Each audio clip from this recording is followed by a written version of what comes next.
बस वेणु वेणुगोपाल बहुत सुंदर आमर संगीत को जो परिवेशन करती तेलुगु तमिल यहीपर अनेक भाषा परिवेशन करती। हाँ आशीजा गोटे मोमेंट प्रदान करेंगे एल गोपी नागराजु।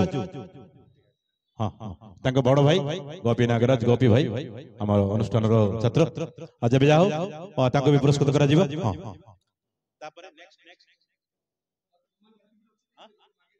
आ जो मानकर सर्टिफिकेट बा मोमेंट प्रदान करा जाय नाही से माने दया करी मंच प्रकाश के हम जणेबे आ से मानकर सर्टिफिकेट मोमेंट शिल्पी हमर नृत्य शिल्पी होतो बा संगीत शिल्पी होतो वरिष्ठ कलाकार होतो बा शिशु कलाकार होतो जो मानकर रही जायछि भूल वस्तु से माने आसी मंच प्रकाश जणेबे आमे ताको सूचक देबो।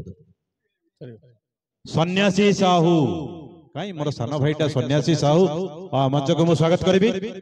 बहुत सुंदर शिल्पी किंतु सब बेले टिके लुचकाली परदा पछरे से रही जाए मु पसंद करेनि परदा पछकू कहीं से परदा आगर कलाकार सान भाई सन्यासी जो आम बड़ बजार यूनियन रो से भी सभापति जा हो कहया कथा है यही सब आगामी दिन कलाकार आमे हुए तो मंचरू आ स्वल्प दिन पर चली जाई पारू किंतु आगामी पीढ़ी जो माने आसीबे से मानकु सुजोग देले आम मानकर निश्चित भाव गोटे मंच आगरे बसिया जगह टे मिल जिवे तेणु नुआ कलाकार को सृष्टि करिया गोटे प्रयास चली टिके ताली आसीबो।